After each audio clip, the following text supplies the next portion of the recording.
Someone used my class schedule to get inside my dorm. The first time I held the door open for him, he didn't look at me. He looked at my lanyard, then the room roster taped beside the lobby office. In less than 5 seconds, he had my building, my floor, and a reason to come back. I didn't realize it then, but I had just watched a stranger learn how campus access really worked. He was older than anyone on my floor. Gray hoodie, no school logo, a flat cardboard box tucked under his arm like he had somewhere to deliver it. The front desk worker was arguing with a parent about parking. He slipped inside behind me without signing anything. At the time, it didn't feel strange. Move-in week trains you to ignore strangers, parents carrying boxes, food delivery drivers, maintenance crews, campus tours walking through buildings. People follow each other through locked doors all day. Eventually you stop questioning it, and that's when the system stops protecting you. 2 days later, I saw him again, different building. My 8 o'clock sociology lecture had just ended when students started pouring out of the academic hall. He was standing beside the Rideshare pickup sign, not facing the street like a driver, facing the doors, watching students leave. When I walked down the steps, he moved, not toward me, toward the side door someone else had just unlocked with their badge. He slipped inside behind them. Same as before, no hesitation, no conversation, just timing. That was when my stomach dropped, because it meant the first time hadn't been random. He already knew how campus access worked. That night I started replaying everything I had exposed. My lanyard had my name on it, first name, last initial. Residence hall printed in bold. My campus app showed my class schedule whenever my phone screen lit up. The night before I had posted a quick gym check-in on Instagram, and earlier that week I joked in a group chat that our dorm side entrance kept jamming. One girl said if someone timed it right, half the city could get inside. Everyone laughed, because slow system failures usually sound harmless at first, until someone uses them. The next evening I changed my route back from the library. Instead of cutting through the student center like usual, I looped behind the administration lot and entered through the west side of the dorm. He was already there, standing beside the bike rack, same hoodie, same cardboard box. He didn't acknowledge me, he was watching the door. A resident assistant came out carrying trash bags and held the door open with her foot. He stepped inside behind her, never touched the key reader. That was when I realized something important. He didn't need me, he needed the building. Inside, he stopped near the mailroom wall. Package slips were taped there, first names, room numbers, delivery times. He scanned the board slowly, like someone reading a menu. Then he walked toward the stairwell instead of the front desk. On the third-floor landing, he paused beside our hallway whiteboard. People on my floor used it to leave reminders.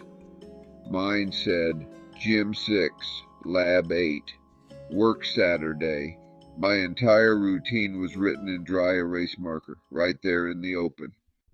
I reported him at the desk. The desk worker gave the kind of calm answer people use when something has happened too many times. He might be facilities. I asked why facilities would be reading resident whiteboards.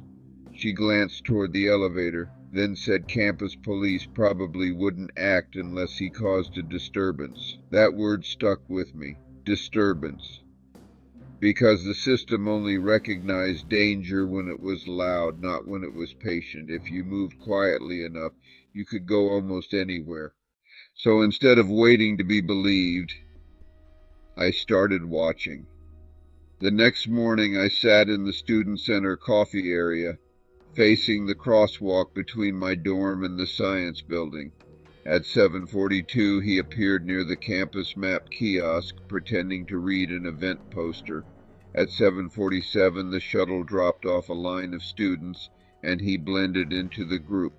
At 7:50, he entered the academic building behind someone badging the door. Same routine, same timing. He didn't wander. He appeared exactly where routines overlapped, where doors opened because people trusted the moment. Once I noticed the timing, the information leak became obvious. Campus security looked strong on the surface, but identity was everywhere. Residence directories beside lobby offices, club sign-in sheets outside meeting rooms, tutor boards listing names and hours, athletic schedules posted at the rec center, dining receipts printed with first names. Anyone patient enough could build a map of where students lived, studied, worked, and exercised. No hacking, no technology, just observation. I changed everything. Stopped wearing my ID outside my shirt, turned off location permissions on campus apps, deleted the gym highlight from my Instagram, asked my roommate not to tag me anywhere in real time. We started entering buildings through whichever door had the clearest camera. She thought I was overreacting until we saw him again, outside the rec center, exactly when we normally worked out, standing beside the glass trophy case, watching students badge inside. When we walked past the entrance without going in, his head turned with us. Then, other residents started sharing things. A sophomore said someone knocked on her door and used her first name. A second floor student found a package opened and taped shut again in the lounge. A transfer student said a man asked if she still worked the late desk shift at the art building. Each story sounded small, but together they showed the same pattern: observation, routine collection, access testing, multiple residents, same method. Campus police eventually took a report. The officer asked 3 questions. Did he touch you? Did he threaten you? Did he follow you to your room? No. So the report stayed informational. The man kept staying one step before the act that forces a response. The officer told me to stay aware, travel with friends. Technically, that's good advice, but awareness doesn't fix a building that leaks people's routines. 3 nights later, my work shift ended early. That change probably kept me from meeting him alone. When I walked through the dorm lobby, I saw his reflection first. In the dark TV mounted above the vending machines, he was standing beside the package lockers, looking at his phone. My name was printed on one of the locker notifications, a textbook delivery from that morning. When he looked up, we froze at the same time. Then he turned toward the hallway leading to resident rooms, not the exit. I walked straight behind the desk and told the student worker to lock the inner door. She hesitated until he turned around and walked out of the vestibule. Later that night, staff reviewed the security cameras. He had entered 3 different campus buildings over 8 days, never forced a lock. One clip showed him walking inside a residence hall behind a food delivery driver. Another showed him entering the library through a service entrance behind maintenance carts. Another showed him stepping into the student union behind a campus tour group. Access through habit every time. The school sent a general safety email the next afternoon. No photo, no description, just a reminder not to hold doors open. My parents wanted me to come home for a while, but home was 90 miles away. Missing classes would have cost too much, so we did the math. Breaking my housing contract mid-semester cost $1,850 unless the university approved a safety exemption. They denied it at first, no confirmed threat, so we paid for our own safety. Door brace, room camera, privacy screen, extra ride shares at night. By the end of that month, I had spent over $400 on security and lost more than $260 in work hours. Eventually, the university approved a room reassignment, not a release. They moved me to a dorm on the far edge of campus, which meant new routes, new commute, new routine, safety by disruption. My old routine burned down, and I paid the cost of rebuilding it. A week later I saw him again, not near my dorm but outside the student health center. He was standing beside a folding table where students signed vaccine paperwork, just watching names get written and listening when people said dorm names out loud. When staff moved closer, he stepped away, and by the time campus police arrived, he was gone. Near finals week, a parent posted in a campus Facebook group.